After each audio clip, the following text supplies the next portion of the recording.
What's up, comic friends and fiends? Rob's not here. I'm just messing with everybody. What's up, everybody? It's Slotted Up 503, and apparently Rob is here.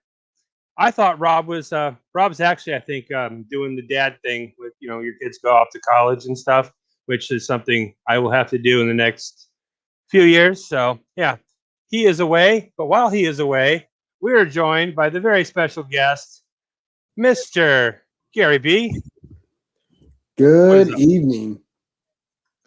That's funny. I'm like, what's up, comic friends and feed? Rob's not here. I had that all planned. And then Rob shows up in the chat. Right? Rob, you ruined it all. So today's episode, while Rob is indeed out in Utah. Yeah. Where Eddie is. And yeah.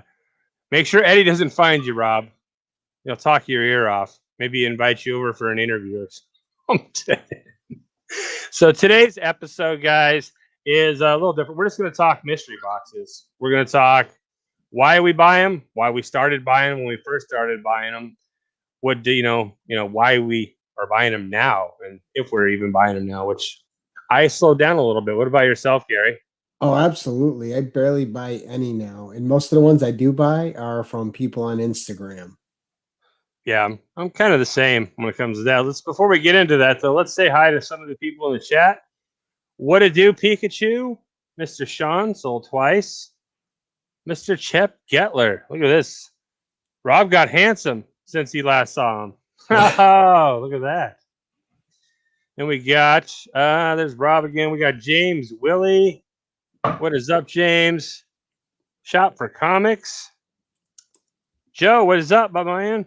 Anachronic Comics. I actually have an AOK behind me here from Joe that showed up a few days back. That I probably may have showed up sooner, but I actually picked it up at the post office, and it came in 2 boxes. So I'm super excited to get into that. I'll probably film that tomorrow. Then we got Super Jessie. What is up? She's actually going to be joining us later on tonight on Gary's channel for a really nice interview we're going to be doing. And anybody else we got in here? What's up, Arcade Pop? What's going on? We got Alex Big Blue as well. Alex Big Blue. What's going on? All right, looks like we're caught up. Oh, wait. As soon as I say it looks like we're caught up, we get a big year. DJ Lynx. What is up, my friend? And then Dale of Suspense. Ironclad. All right, so we're talking mystery boxes. So when I first started back into collecting after this whole COVID thing hit and I got back into comic books, that was really my mystery boxes were really my in to comic books again. Yeah, I could go to the comic book store. Words are hard, right? The store and buy some comic books, but I was watching people on YouTube open these boxes and being like, man, that would be fun. So really, I was buying mystery boxes just to buy them to get comics to really get back into it. What about you? Well, I think we all go through the same phase, right? You're starting out. You're not sure what your content's going to be, but it's easy to open a box and pick and bring some books out to show. Yeah. While you're getting the idea of what your channel is, while it's growing, while you're new, while you have no idea what you're doing at all, we can all go rip. Look what I got. That was it. That was the end of not only comic books for me, but into YouTube. Because how hard is it to do this? Check out this. Next, check out that. And people that like comic books, great book right there. That isn't the issue 2. We'll talk about that later in the interview. Issue 2, Super Jessie was showing me a variant cover where it's like a butcher holding up some lungs in a butcher shop. Yes. Killer cover. So yeah, so it was really just an end to comic books. It was an end to YouTube. And then eventually it progressed right into, well, maybe let's get this box because, look, you can win this. And then that kind of, for me, I was like, though, you could win this. And I don't know if people gamble or have ever gambled, but when you first win, when you gamble, that's when you become the most addictive. So when I first won, like that Spider-Man booth, the Hulk 181, and the Spawn art print, I was like, okay, I love these big, these big prize boxes. Right, you're like $5,000 to the plus. Then I just started buying them all. Boxed Heroes, that Spider-Man booth. I was buying 4 Boxed Heroes boxes. It was 2 every 2 weeks. So I was buying 4 a month.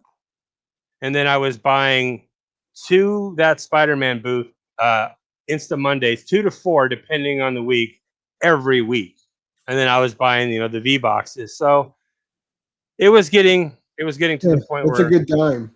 yes, it was getting expensive. It was Yeah. fun.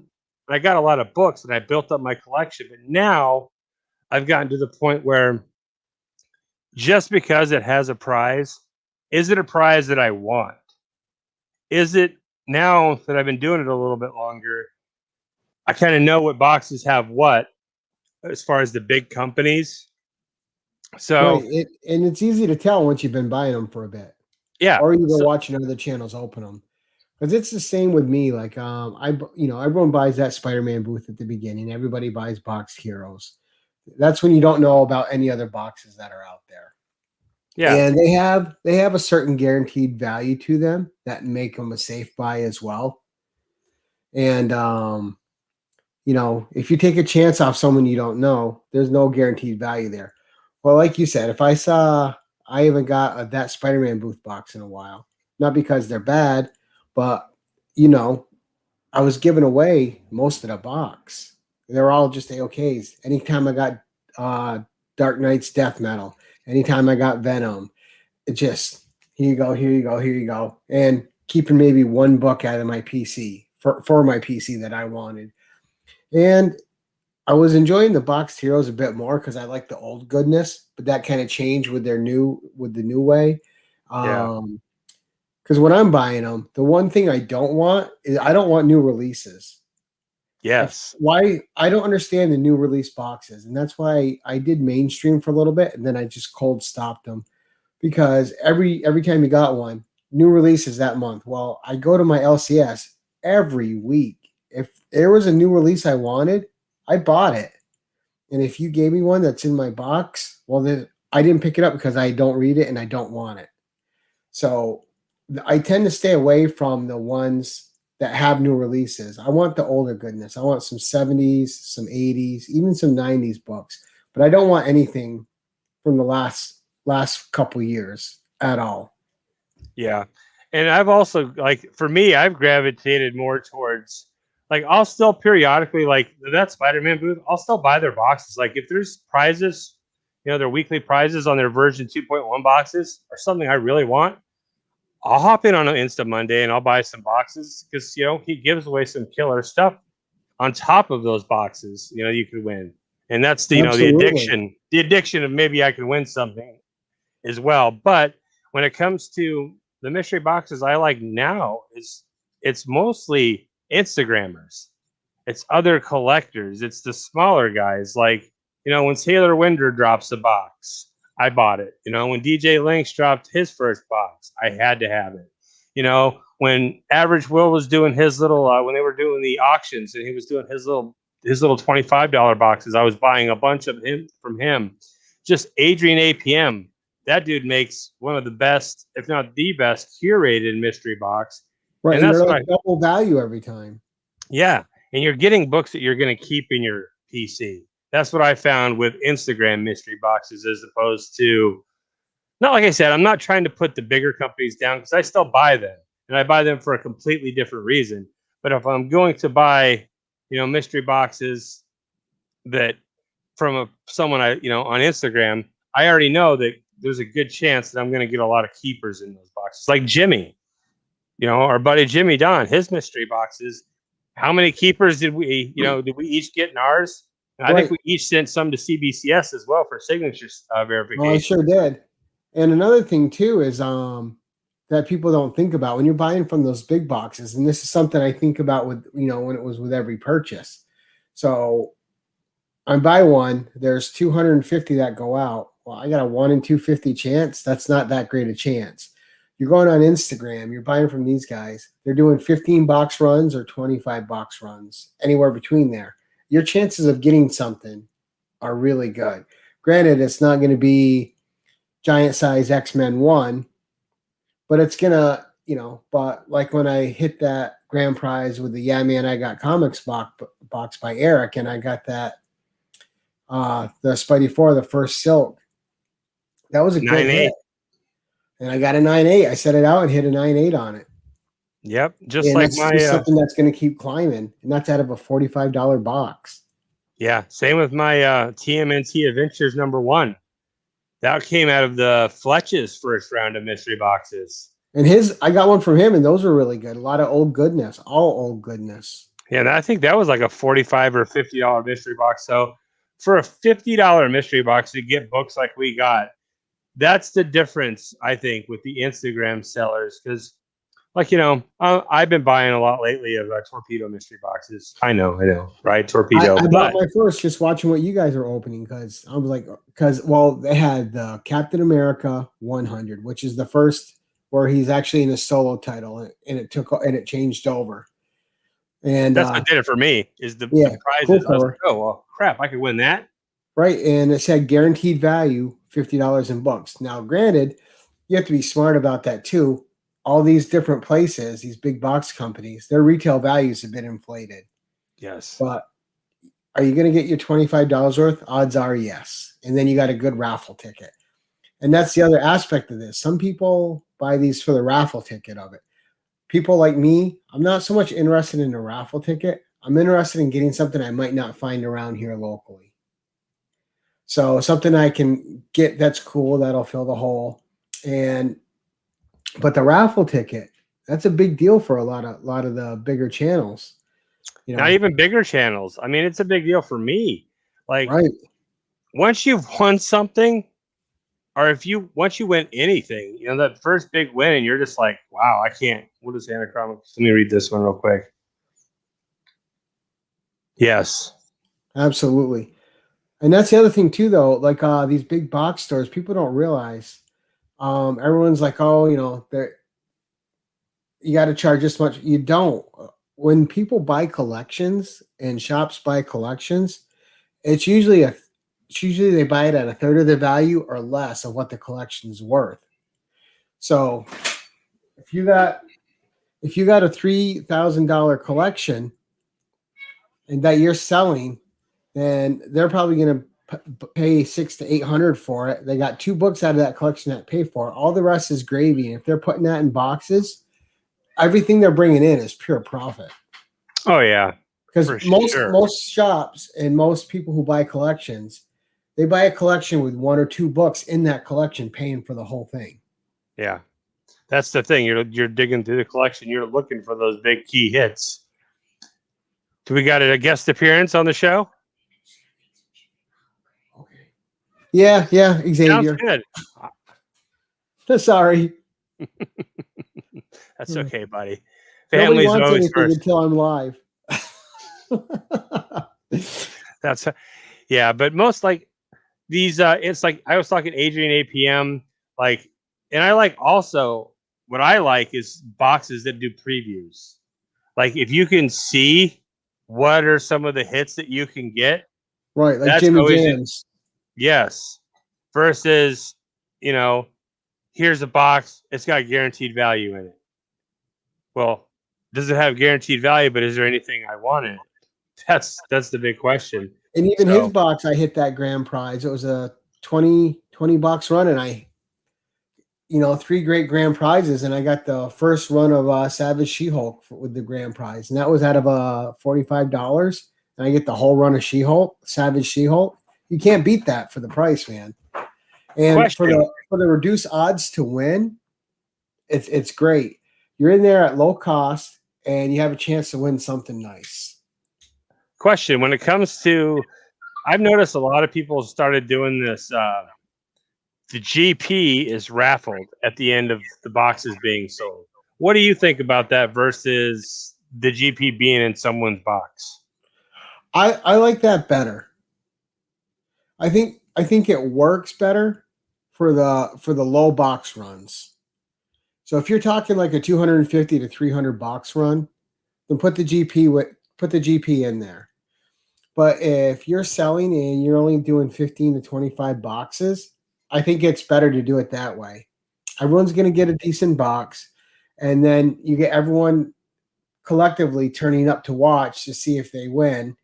It creates a lot of traffic. It helps create a community around the box and the seller, and it just carries forth. Okay, well, And I think it's exciting. That was a good sales pitch, Gary, but I feel the opposite almost. And I'm not saying that there's anything wrong with what you said. I agree. The bringing everybody together is good, but for me, I like the idea that when I'm opening that box, that there could be that prize in that box. No, I like that too. But they both have their bonus. They both have their pluses. Yeah, I mean, like when I opened Eric's box and that Spider-Man, that first Silk was in there. That was it. I was good. And even the last one I got from him when it had that Adam Hughes Tomb Raider, I didn't care what else was in the box. I was perfectly happy. Yep. Yeah. I'm kind of right on the same exact thing as DJ Links. And it's not just the content creator perspective. That is a thing too, because who doesn't like to see that? Holy cow, look what I got, everybody. You know, right. Like that genuinely. And that's definitely true when you're doing content. But I want that too. As a buyer, as a consumer, I want to be like, okay, I'm open. Oh my God, I hit it. You know, I think for me personally, I think it takes away from the excitement of the GP of, okay, well, my box is here and I like it, but now I got to wait for so-and-so to decide to put a video up to see who wins the GP. It almost like it drags it out for too long and takes away the excitement from me, myself. That's like I said. And on the opposite side, the way I thought it kept excitement going is if someone ships all those out and the first video out is the person winning the grand prize, it actually hurts the other people putting videos out because they already saw the grand prize. So they're not really invested in watching somebody else open the box, knowing that there's no chance that they're going to see the prize pulled out. But you could also fix that by, if it's a smaller run, just don't ship them out until they're all sold. I mean, that'll solve that. With somewhat depends on how fast shipping gets to wherever with how mail's been. It's gotten better in the last 2 months, but yes, for sure. Ever since the the very beginning of COVID and obviously the holidays, the mail has gotten quite a bit better. What is up, Las Cruces? What is going on, Chris? Cardboard Crazies. He is crazy. He was talking about drawing my face on something this morning, and I was like, dude, if you can make that good, dude, then you're golden. And we got oh, look at this. Taylor, he wants cake. We got Comic Hunter in here too. Yes, we do. Let's ask you, Comic Hunter, what do you think, buddy? Do you like the raffle, the GP idea, or do you like getting the GP possibly in your box? Just out of curiosity, because he buys. Same with you, Taylor. What do you think? And he pulled 2 ASM 361, and those were fun to watch him pull. All right. See, Comic Hunter says he likes it. He tends to like opening himself. All right. So, I mean, we could all kind of agree, I think, that we all like that excitement, but the other way of doing it too can be cool. So, I mean, neither one are negative. There's nothing negative about either way of doing it. But for me, and I think a lot of people like that genuine, the excitement of, wow, I won. Right. So. And I think the other thing that's starting to factor into why we've slowed down, and you see other channels slowing down, you have some channels that their content is just opening boxes. That's all it is. But for people like you, me, some of the other people that are in our audience here, our content's shifting and evolving as we go.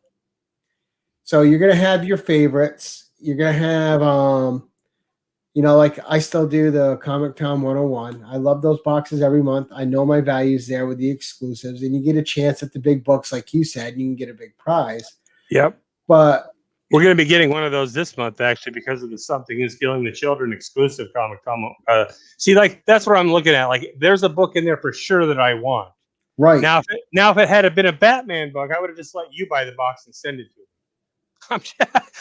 Like I did last month. I know, I'm just messing with you. But you did. I love you for it. But it's true, and that goes into you get kind of a preview in that box of what you're getting. So it makes that box a safe buy. Yes, absolutely. And I agree with Taylor, too. The fairness about the raffle. People can see that 100% that it is fair. That is the Right. one thing that I think is the big deal with that, and I think people like is they know for sure that it is 100% not rigged, right? And that's exactly what I was going to bring up too with these big box companies. It's funny how you can see these certain channels that are super big and they keep getting grand prizes. Yeah. Now, Oh, they also buy when a they're lot of buying one or content. two boxes and they're getting the grand prizes, you're like, that often they're going to hit out of 300 boxes. But then you have some of these big channels which are buying 13 to 15 boxes. Of course, their odds are a lot better then. But Yes. there's no way that some of that's not juiced up for to promote, because they know where their audience is to promote their boxes. Some of those are going to find their way there. It's possible for sure. And then I like what DJ Link says. He says, where to go? I missed it now. Oh, yeah. Raffles are whack. But then he did a raffle for his box. So, But and the raffles are their own form of addiction for a lot of people too. You know, you put your whatever it is, if it's a $5 or $10 or $20 raffle spot, and it's the same feeling if you hit it. You know, yep. you snipe what you put. You know, you got 70 spots in a raffle. You just pick like spot 35 and it hits. All of a sudden, you go from here to here, and you're elated. And then you're like, "Ooh, next raffle, next raffle." And then it's just like mystery boxes.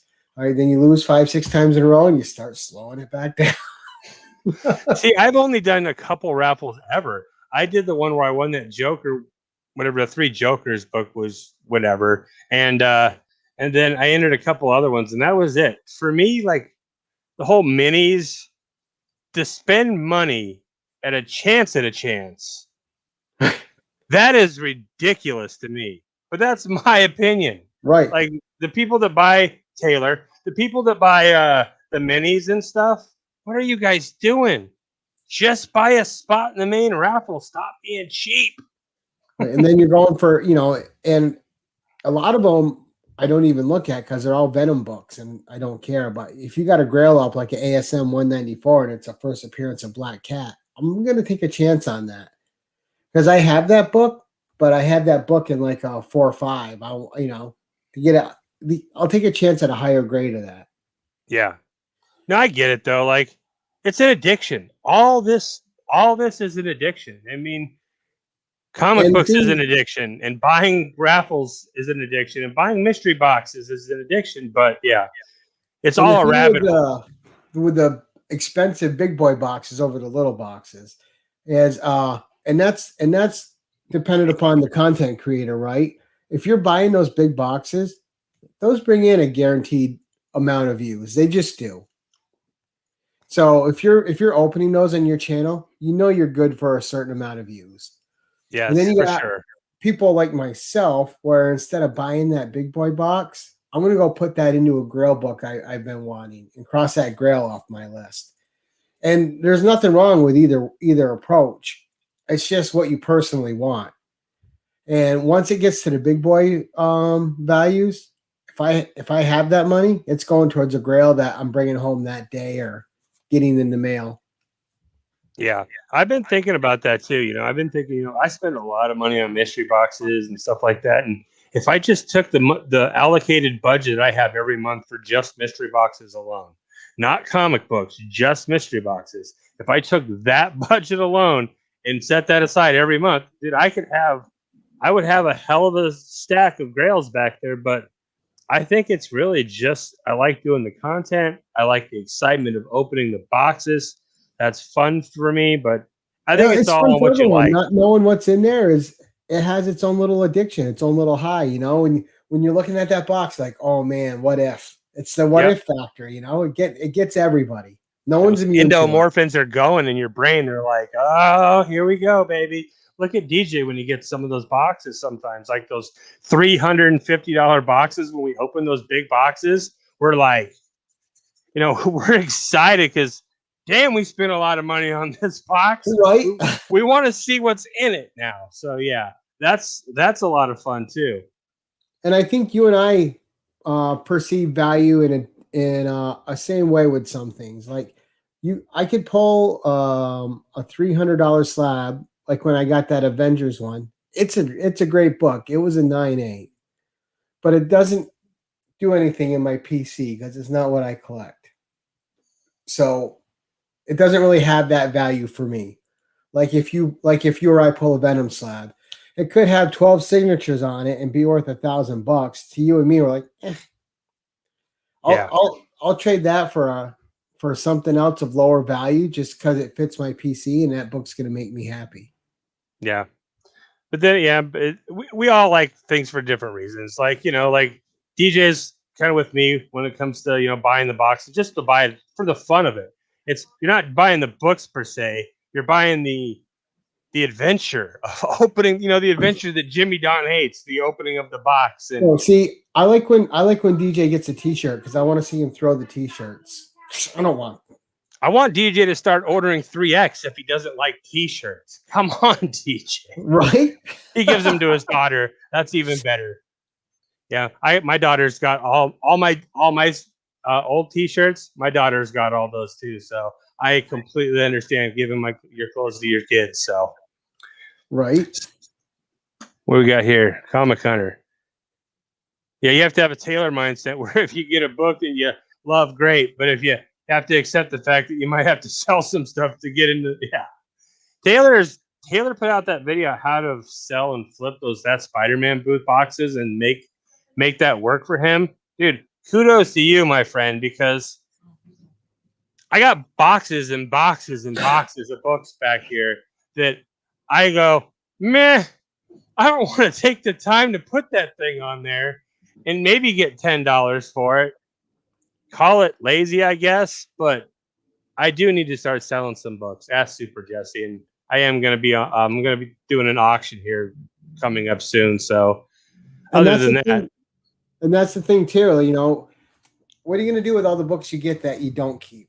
You're gonna put them. You're either gonna A-OK them out. You're either gonna sell them on Mercari or eBay or wherever you sell them, or you're gonna build mystery boxes with them.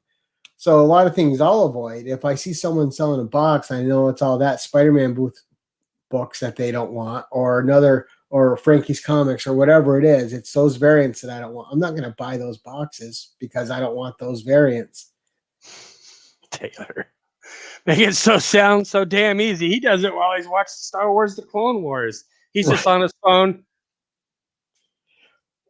I think Taylor's a very systematic dude. I think he's got his whole.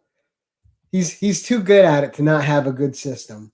Yeah, and you're right, DJ. You do have to sell to keep the money moving because I've got a lot of money just sitting, in boxes that at some point it's either going to get up or it's going to depreciate. And most likely, you never know. Most likely it's probably going to depreciate. But now the market's going crazy, so who knows? So we're getting close to the end. And so what do you got going there, Gary, on your channel coming up? Well, it looks like in about half an hour, we are going to be doing In the Hot Seat with the usual suspects. Our guest is going to be Carla Nappi, the writer and creator of Duplicant. And if you guys haven't read this, killer story, very timely. It just watch our show and learn about it. It's fantastic. And the topics it discusses are very current to what goes on today. Yes. That book. We're going to have special interviewers on with us. It's going to be me and Jason. Jimmy couldn't make it, so we had to replace him with two people because Jimmy's ego is that big, right? So, yes, absolutely. So we have in his place, we have Super Jesse, who you all know, and also Jen from Comics Will Break Your Heart, who you guys also all know, who will be helping us interview Carla Nappi. And it's going to be fun. It's going to be great. And we're going to have a good time. And then next week, we're going to have Adrian APM on the show. Yep. And then, this book that we're about to review and talk to the writer, you guys need to read this book. I'm not one of those people that really recommend too many books in the comic book community. I mean, there's a few like Department of Truth, right? And there's a few books that I recommend, but this is one of those books that, like, in the day that we live in right now, with what's going on in the world right now, this book will blow your mind. Even if you So, like a hint of conspiracy in your storytelling, this book will blow it out of the park for you. if you like conspiracy in general, Yes. if you like Department of Truth, this book is right up your alley. This book is, in the words of the great DJ Lynx, phenomenal. So that'll do it for this episode, guys. Make sure you tune in for that interview we were just talking about in 30 minutes on Gary's channel. And until next time, as I always end it, like Jimmy says, slot it up, comic book world. Gary? You can